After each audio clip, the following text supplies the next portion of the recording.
Good morning everyone. मैं Jitendra Kumar Kumawat CC online classes में आपका फिर से स्वागत करता हूं। कल अपन ने हुम और हुज का यूज पढ़ा था। आज अपने क्लोज के टॉपिक को अपन कंटिन्यू करते हैं और देखते हैं। ठीक है, आज टॉपिक जो अपना रिलेटिव प्रोनाउन जो अपन पढ़ने जा रहे हैं, ठीक है, वो रिलेटिव प्रोनाउन आपके सामने आ रहा है बेटा। उसका नाम क्या होगा? विच। विच का मीन्स आपने पढ़ा होगा कौन सा, कौन सी, कौन से। बट मैं बार बार आपको बताना चाह रहा हूं, ठीक है, कि जो अपन क्लोज पढ़ते हैं तो क्लोज में रिलेटिव प्रोनाउन का मीन्स होता है वो एज इट इज नहीं निकलता है। ठीक है, यहां पर विच का जो मीन्स होगा बेटा जी वो निकलेगा जो या जिसने। क्या निकलेगा बेटा? जो या जिसने।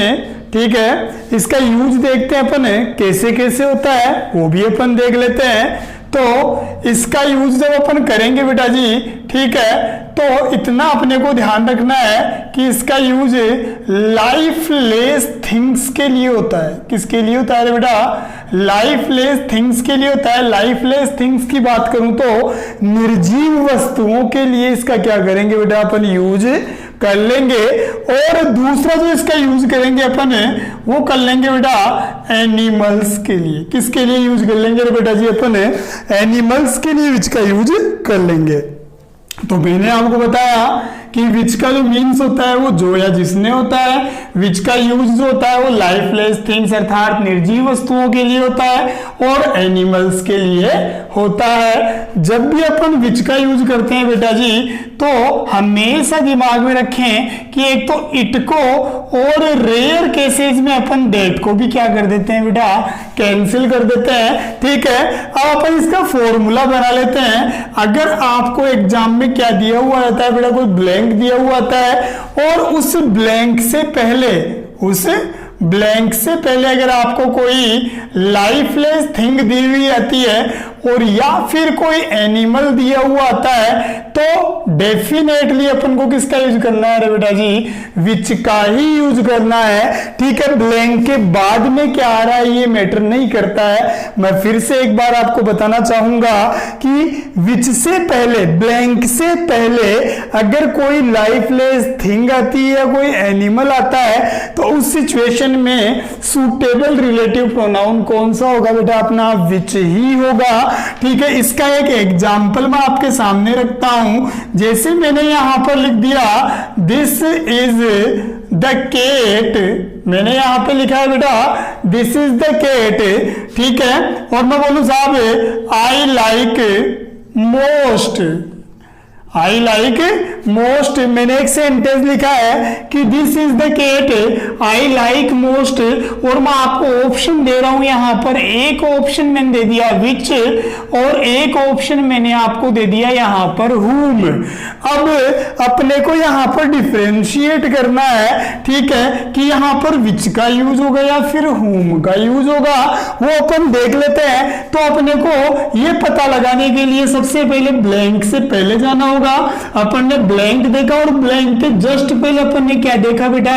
केट देखा है। केट क्या होता है बेटा? एक एनिमल होता है। तो मैंने अभी आपको क्या कहा था कि एनिमल्स के लिए किसका यूज करूंगा? मैं विच का यूज करूंगा। इसका मीन्स निकालेंगे ना इस लाइन का तो आप देखना जो या जिसने ही निकलेगा।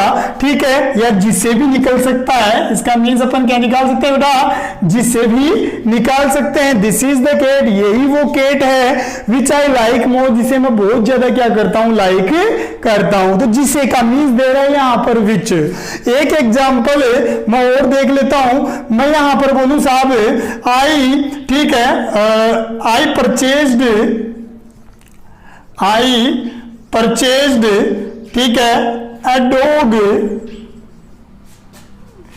और ये मैंने लिख दिया यहां पर बिट एन ओल्ड मैन। ये मैंने एक सेंटेंस लिखा बेटा आपके सामने और मैंने यहां पर क्या लिखा? आई परचेज्ड अ डॉग, मैंने एक डॉग खरीदा। Bit an old man.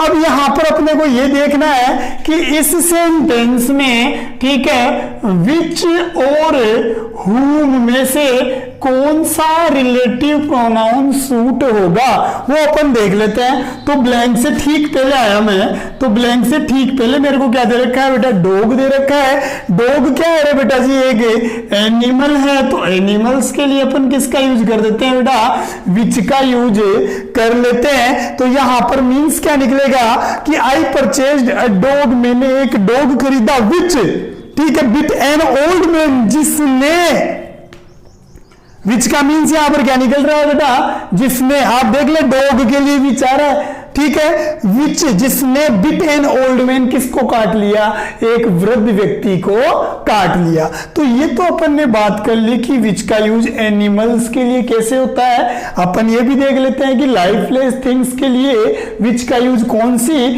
ठीक है, कंडीशंस में कर लेते हैं। मैं यहां पर बोल दूं दिस इज द मोबाइल, एक मैंने सेंटेंस दिया है बेटा आपको, दिस इज द मोबाइल आई, और मैं यहां पर बोल दूं बेटा, ठीक है, परचेज्ड,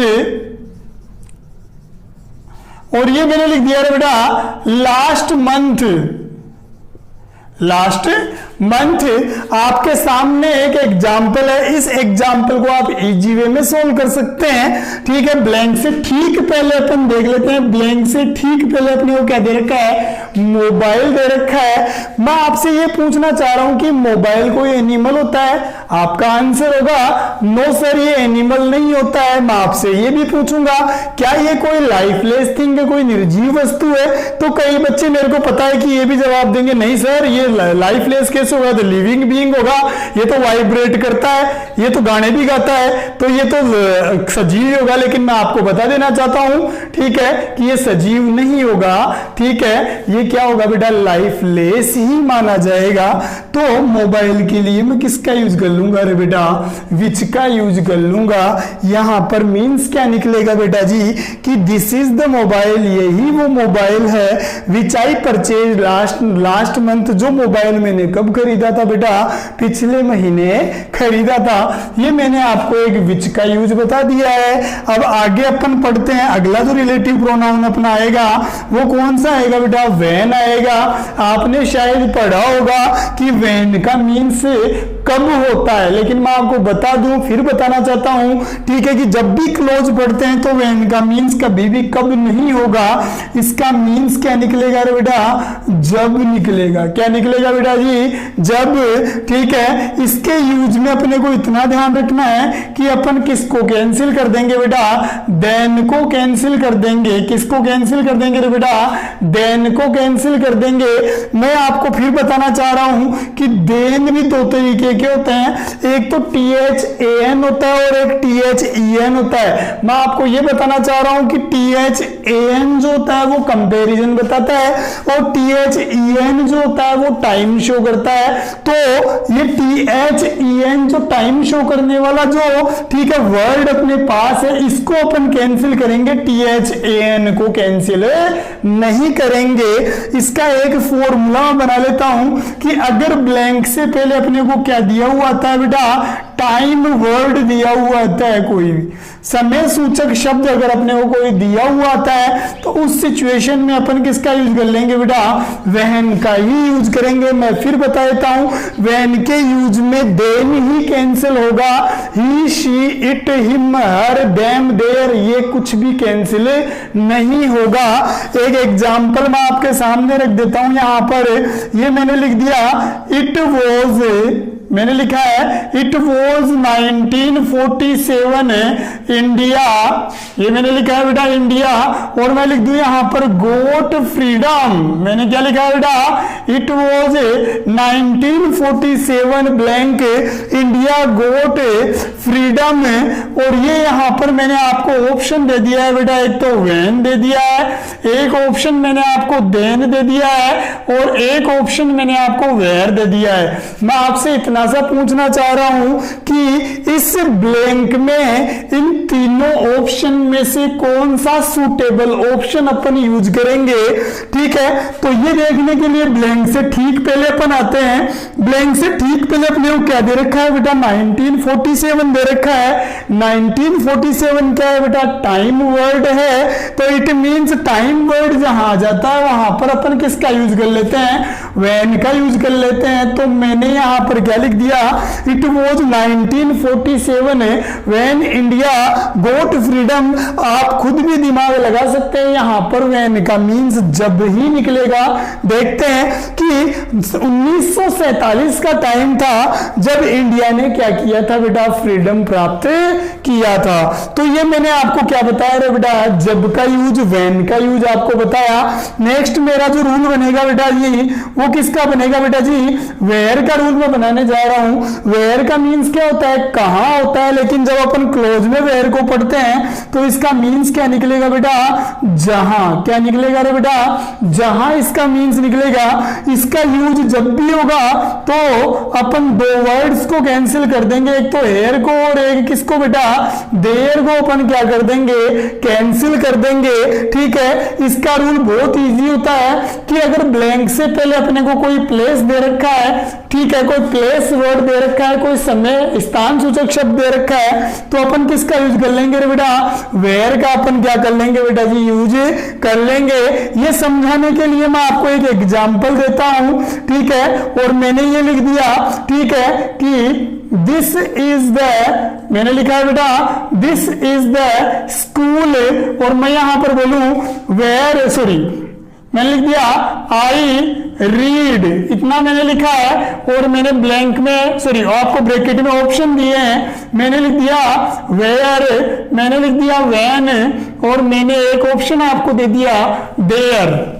सब दिमाग लगा सकते हैं और इजी वे में आप बता सकते हैं कि यहां पर किसका यूज होगा। ये ब्लैंक दे रखा है बेटा जी, ब्लैंक से ठीक पहले आते हैं, ब्लैंक से ठीक पहले अपने को क्या दे रखा है बेटा, स्कूल दे रखा है। मैं आपसे पूछना चाहता हूं कि स्कूल एक प्लेस है या नहीं है।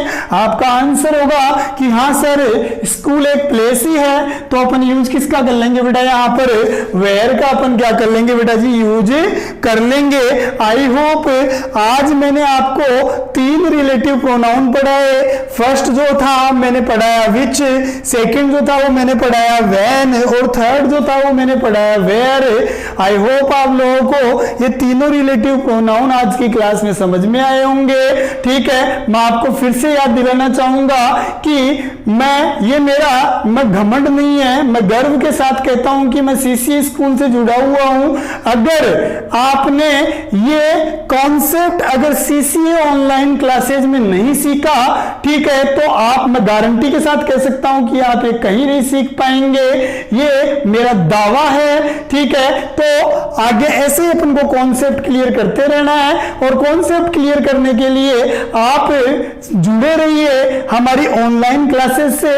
और सभी स्टूडेंट से और उनके पेरेंट्स से मेरी एक रिक्वेस्ट है कि आप इन वीडियोस को ज्यादा से ज्यादा, ठीक है, अपने स्कूल के बच्चों के साथ शेयर कीजिए, और अदर स्कूल के जो भी बच्चे हैं, अपनी स्कूल के नहीं, अन्य कोई स्कूल का कोई बच्चा है उसको भी ये वीडियो जो आप क्या कीजिए बेटा जी, शेयर कीजिए, ताकि, ठीक है, इस कोरोना टाइम पे जो अपनी छुट्टियां चल रही है, ठीक है, इस दौरान ज्यादा से ज्यादा बच्चों के पास ये वीडियो पहुंच सके।